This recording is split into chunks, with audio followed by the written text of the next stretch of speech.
Bismillahirrahmanirrahim. Assalamualaikum warahmatullahi wabarakatuh. Perkenalkan, nama saya Darujatun Anara SHMA. Saya sebagai dosen tetap pada program studi ilmu hukum Fakultas Hukum Universitas Muhammadiyah Buton.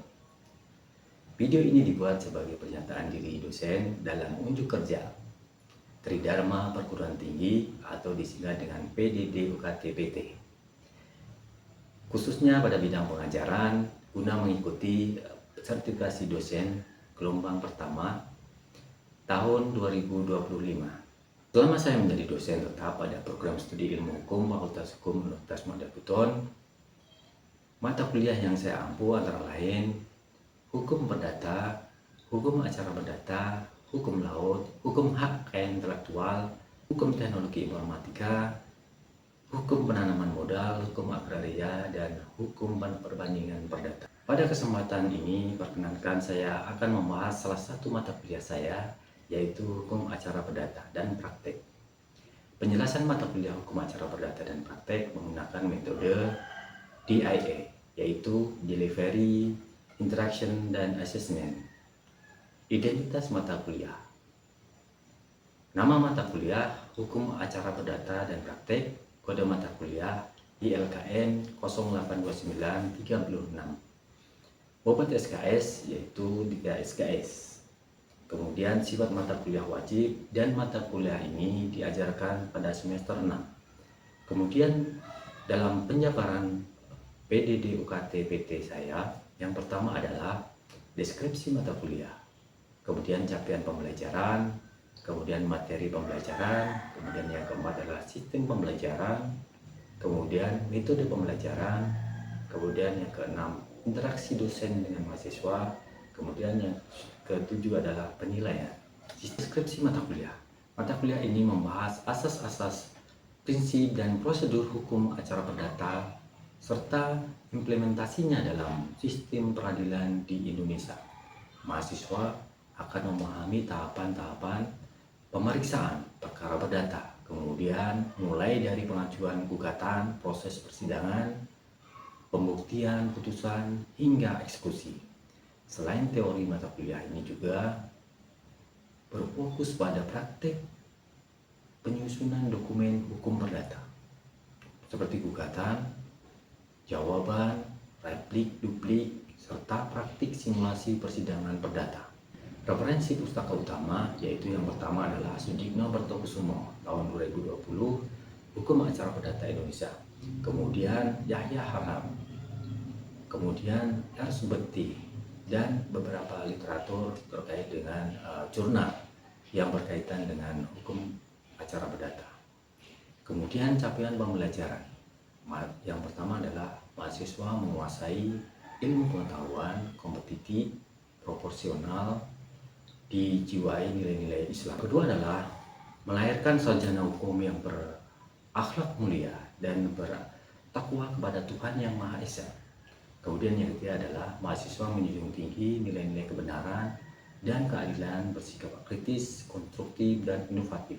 Kemudian yang keempat adalah mahasiswa tanggap dengan perubahan yang terjadi di daerah dan global, serta mampu menguasai ilmu hukum dan teknologi atas landasan iman dan takwa, kemudian sehingga menjadi insan yang mandiri. Yang keempat, mahasiswa tanggap dengan perubahan yang terjadi di daerah dan global, serta mampu menguasai ilmu hukum dan teknologi atas landasan iman dan takwa sehingga menjadi insan yang mandiri.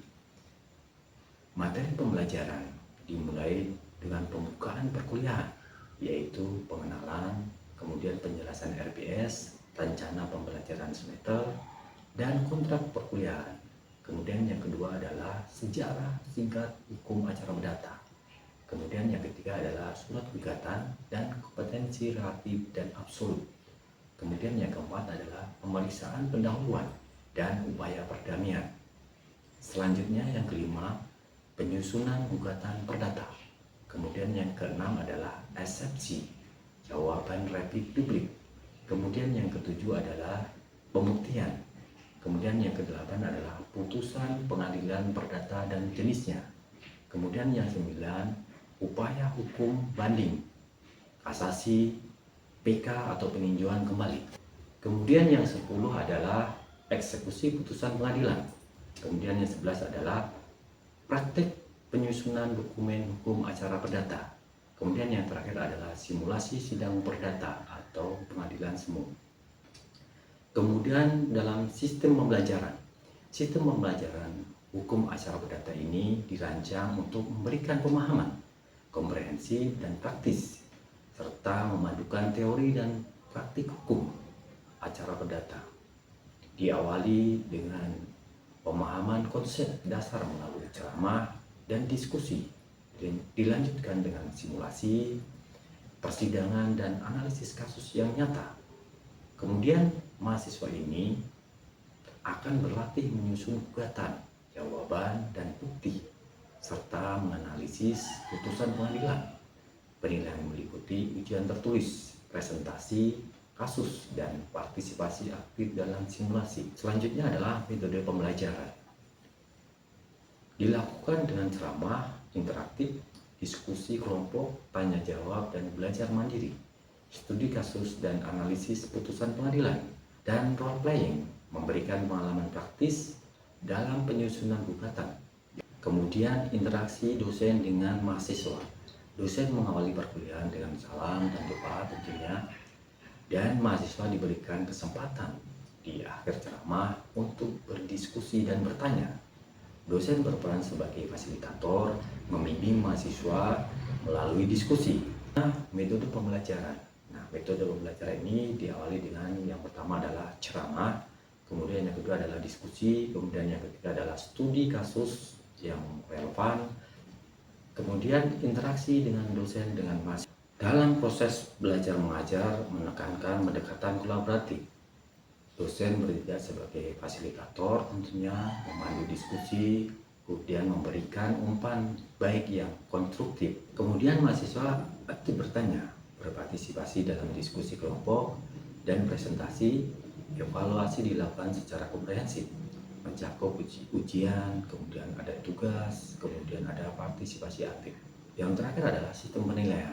Sistem penilaian ini mata kuliah didesain untuk menilai pemahaman dan penguasaan mahasiswa terhadap materi hukum acara perdata dan praktek. Penilaian terdiri dari beberapa komponen. Yang pertama adalah kehadiran. Kehadiran ini adalah 10%, yaitu untuk mengukur kedisiplinan mahasiswa dalam mengikuti perkuliahan. Kemudian yang kedua adalah tugas-tugas. Tugas ini adalah 20%, yaitu untuk menilai mengumpulkan tugas tepat waktu dan kualitas penyelesaiannya. Kemudian yang ketiga adalah UTS. UTS ini adalah 30%, yaitu ujian tengah semester yang menguji pemahaman materi. Kemudian yang terakhir adalah UAS. UAS ini adalah 40%, yaitu ujian akhir semester yang menilai keseluruhan pemahaman mahasiswa, yang menguji pemahaman menyeluruh atas seluruh materi yang telah dipelajari selama 1 semester. Demikian pemaparan dari saya, dilanjutkan dengan pembelajaran perkuliahan. Assalamualaikum warahmatullahi wabarakatuh. Waalaikumsalam.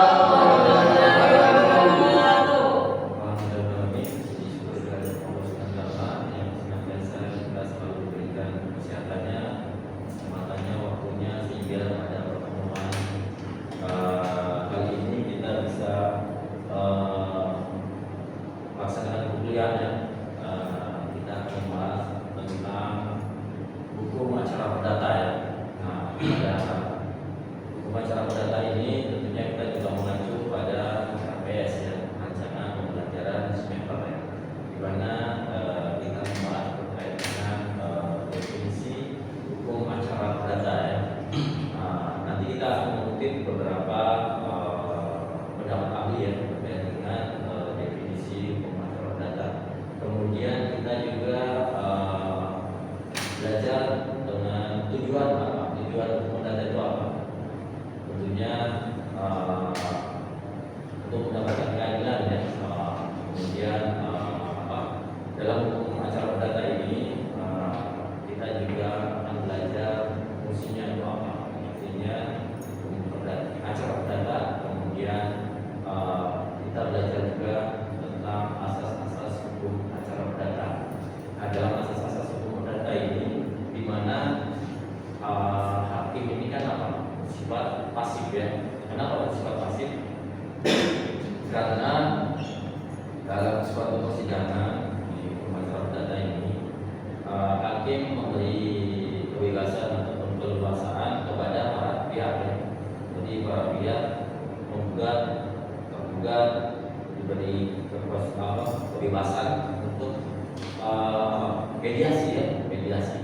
Nah, mediasi ini tentunya nanti ada mediatornya. Siapa? Apakah dari pihak tergugat atau dari pihak penggugat? Nah, biasanya itu kan tentang sepakat ya, mana yang disepakati. Entah itu dari para pihak tadi sepakat bahwa nanti ada mediatornya sendiri, atau mungkin dari pengadilan.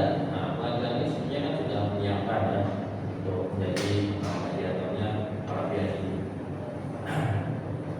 Nah, dalam hukum acara perdata tentunya kita juga harus tahu juga ya sumber sumber hukumnya hukum acara perdata. Yang pertama adalah HIR, kemudian LBG. Sebetulnya HIR dan LBG ini kan sama ya, tidak jauh beda lah. Cuma yang membedakan adalah HIR ini biasanya digunakan di mana? Jawa dan Madura ya. Nah, kenapa bisa dibedakan begitu? Karena memang hukum kita ini kan berasal dari mana? Dari Eropa ya, Eropa kemudian datang ke Indonesia, bahkan umurnya hukum data atau GW ini berapa tahun? Berapa tahun? Kira-kira 18 Sekarang tahun berapa? 2025. Nah, tentunya kan sudah hampir 200 tahun ya, pokoknya hampir 200 tahun. Dan ini masih dipakai sampai sekarang ini, HIR ini. Padahal itu produk lama, walaupun memang ada beberapa amendment ya. HIR, kemudian RBG. RBG ini digunakan di luar Jawa dan Madura ya. Misalnya di sini kan Sulawesi ya, menggunakan RBG. Di Kalimantan menggunakan RBG. Sumatera memang waktu itu Belanda ataupun Eropa kontinental itu sistem hukum kita itu memang apa ya? Jadi ada namanya bangsawan misalnya kaum Eropa misalnya yang menggunakan sendiri, pribumi menggunakan sendiri. Jadi beda-beda gitu ya. Nah itu menjadi dasar dari hukum kita ya. Ada RBG, kemudian ada namanya BW. BW adalah bentuk ya atau KUH perdata ya. KUH perdata sendiri ini kan tentunya ada 4 buku ya di situ. Buku pertama adalah mengenai tentang apa? Buku pertama, buku kedua, buku ketiga, buku keempat. Ada 4 ya. Yang pertama adalah tentang orang. Yang kedua tentang benda. Yang ketiga tentang perikatan, perjanjian. Kemudian yang keempat tentang buku keempat pembuktian ya, pembuktian. Jadi, nah, misalnya orang sendiri itu kan luas juga ya. Manusia atau orang ini kan nanti ada namanya perkawinan. Dalam perkawinan itu nanti mempunyai harta benda, kemudian meninggal orang tua tersebut. Kemudian ada namanya waris. Kemudian misalnya melakukan perkawinan, perceraian, ada namanya hak asuh anak. Kemudian harta pemilinya bagaimana? Nah itu ya banyak ada di hukum perdata ya, KUH perdata atau BW tadi. Jadi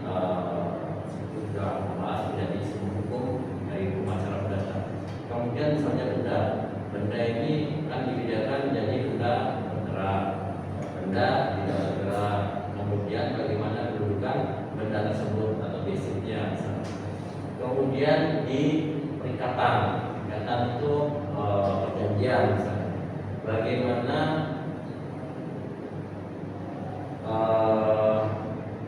syarat-syaratnya perjanjian misalnya diatur di pasal 1320 ya. Di situ syarat-syaratnya perjanjian yang pertama apa?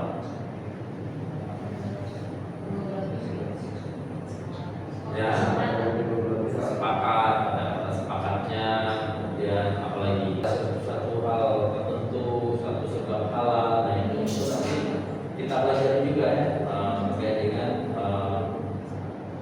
apa namanya perikatan tadi. Kemudian masalah pembuktian. Nah, pembuktian ini tentu kita berbicara masalah pembuktian. Tentu kan kita harus tahu apa itu alat bukti dari hukum perdata. Apa saja di alat bukti hukum perdata? Ada berapa? 5 ya? Ada 5 yang pertama surat, kemudian saksi, kemudian persangkaan, saksi ahli, sumpah, pengadilan di suatu daerah itu kan tentunya berbeda-beda ya. Misalnya kayak dulu di Kabupaten Bogor ini kan dia mencakup wilayahnya ada luas ya. Mana? Udah Bogor juga ya. Kemudian Buton sendiri. Bahkan dulu waktu juga. Tapi kan sekarang sudah ada ya pengadilan sendiri. Buton Tengah sudah ada juga ya. Sudah ada tapi hanya masih pusatnya masih Buton. Tapi masih Buton ya. Kemudian Kombana sudah sendiri ya. Masih juga. Jadi itulah yang membedakan masalah biaya masalah kantor dan mungkin masalah waktunya juga itu ya. Misalnya pas sidang sementara tergugat itu masih di seberang, tidak ada angkutan misalnya, tidak ada angkutan kapalnya. Nah itu kan jadi secara geografis itu memang sangat menentukan. Beda kalau kita ke pengadilan negeri yang di kota-kota besar, secara transportasi, secara geografis kan aman ya. Mau data bagaimana cara membuat gugatan yang benar misalnya. Jangan sampai gugatannya nanti ditolak misalnya gara-gara apa? Kesalahan misalnya, kesalahan identitas misalnya. Jadi kira-kira sangat berarti tidak? Pasti sangat berarti ya. Jangan sampai misalnya namanya salah nama saja itu kan sudah menyebut nama orang, identitas orang ya. Akhirnya kan menjadi catat ya. Karena ternyata wah bukan nama saya itu, saya tidak mau. Dan setelah dicek pun ternyata benar nama orang. Makanya dari segi identitas itu sangat itu jangan sampai salah ya. Kemudian misalnya jurisdiksinya, masalah kewenangannya, pengadilan itu pengadilan mana sebenarnya yang berhak mengadili misalnya. Ternyata bukan pengadilan negeri misalnya, ternyata di pengadilan agama. Nah karena kita juga bicara masalah gugatan ya. Misalnya gugatan biasa atau gugatan sederhana. Nah dalam gugatan biasa ini kan contohnya misalnya perkawinan, masalah perkawinan di pengadilan agama. Kemudian misalnya masalah izin, kira-kira di pengadilan apa? 2015 ya. Di situ perbedaannya adalah terkait dengan nilai materialnya. Nilainya dulu sebelum ada perubahan 2019 ini, nilainya itu dibatasi cuma 200 juta. Nah, setelah ada perubahan di Perma 2019 itu, nilai maksimalnya adalah 500 juta. Nah, jadi ini tentunya sangat mempengaruhi ya terkait dengan gugatan sederhana ini ya. Dan gugatan sederhana ini kan banyak dunia sekitar kita ya dengan gugatan sederhana. Misalnya terkait dengan prestasi, kemudian perjanjian, masalah kontrak, masalah sewa menyewa, itu biasanya bisa didaftarkan di gugatan sederhana ini. Beda ya. Maksudnya begini, kalau gugatan biasa itu kan ada namanya banding, ada namanya kasasi, ada namanya sampai PK ya. Kalau banding berarti kan di tingkat pengadilan negeri ya, kasasi dari atasnya di pengadilan sedangkan ini tidak ada. Yang ada adalah terkait dengan keberatan, ya, misalnya belum bisa, nanti dikasih waktu. Terkait dengan tuntutannya, itu kan harus ada. Cuman melakukan saja, menguraikan saja, tapi tidak ada tuntutannya, berarti ya tidak ada gantinya sesuai dengan acuan di LKS-nya ya. Jadi ada namanya ID, kemudian kita belajar juga nanti praktek ya, praktek yaitu dalam hukum acara data ini kan mungkin jadinya itu lebih ke praktek ya, acara ya, bagaimana dalam hukum acara data ini lebih dikenal dengan pengadilan semu ya. Jadi semacam pengadilan ini. Jadi nanti mahasiswa ada yang menjadi hakim misalnya, ada yang menjadi hakim ketua, ada yang menjadi hakim anggota 1, anggota 2, hakim 1, anggota 2. Kemudian ada yang menjadi panitera. Panitera itu siapa? Mencatat ya, mencatat. Kemudian ada juga yang menjadi saksi misalnya. Saksi ini bagaimana? Saksi kan nanti disumpah juga ya. ID card-nya juga itu harus jelas juga ya, tidak mungkin saksi. Nah, apa yang dinamakan saksi ini juga harus paham juga ya. Jangan sampai kita membandingkan orang saja, padahal dia secara saksi dia tidak melihat. Karena saksi itu kan harus betul itu. Jadi nanti hakimnya siapa misalnya ketua, jadi hakim ketua. Jadi harus memeriksa itu, dipanggil itu para penasihat hukumnya, para saksinya dipanggil juga, menunjukkan identitasnya. Benar tidak ini? Begitu. Jadi harus memang dipanggil. Kemudian hakim anggota juga harus melihat, lalu nanti bisa dipersilakan bahwa ini identitas sesuai. Kemudian panitia sendiri misalnya dalam pengadilan semu ini kan nanti masuk duluan ya. Jadi nanti masuk duluan bisa membacakan apa tata tertibnya, tata tertib terkait dengan persidangan misalnya. Persidangan harus misalnya tidak boleh bawa HP, itu bisa juga terkait dengan tata tertibnya, terkait dengan permasalahan kita sedang apa, apakah persidangan ini boleh tertutup atau tidak misalnya. Bahkan kalau dalam persidangan perceraian atau itu kan ada juga yang tertutup ya, karena mungkin masalah privat ya, pribadi dan sebagainya.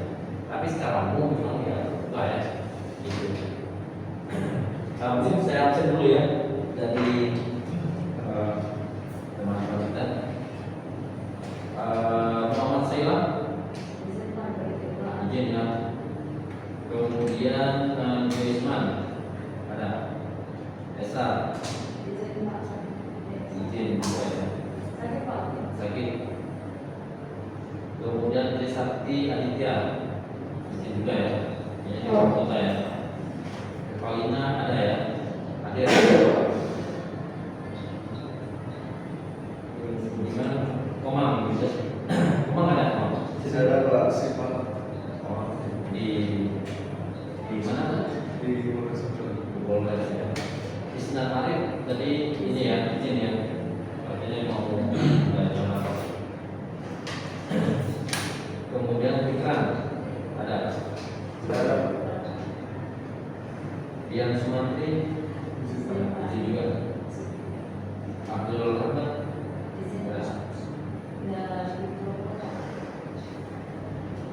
IGD Fikran. Oh, dari Bali. Dari Ya. Apa nih? Nah, ada juga ya. Nawan Budi Saputra, Kamal ada ya. Masih dinas di Australia. Jessica Indriani, Indriani yang mana? Yang dari luar kota itu. Ada yang belum? Siapa? Rahma ya. Siapa? Kalau ini. Nah, caranya menjamin ditaatinya hukum perdata material dengan perantaraan hakim. Ini menurut Bino ya.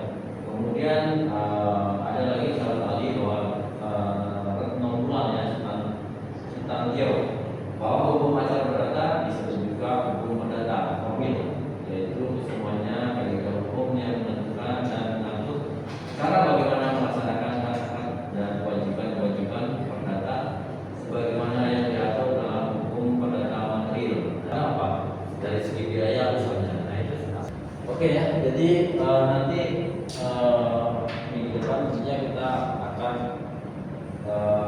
belajar di pengadilan semu ya. Jadi nanti saya harap mahasiswa untuk bisa berpartisipasi aktif ya, siapa untuk dalam hukum acara perdata kita buat pengadilan semu. Jadi pengadilan mini lah.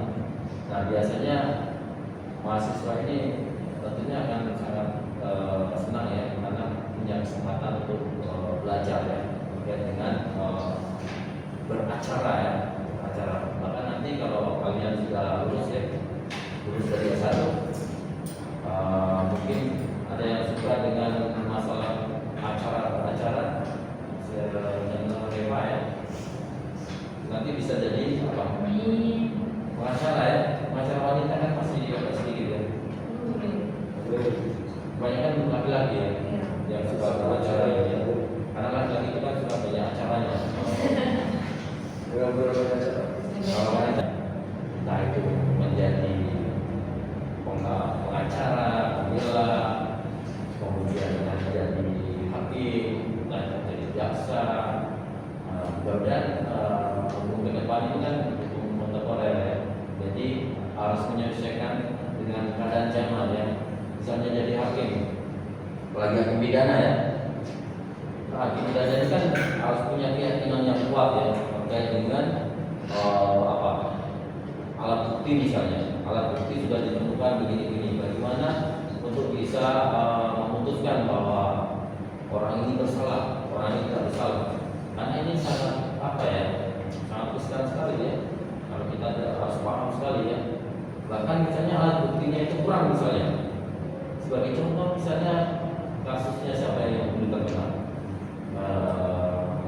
kopi Jessica itu ya.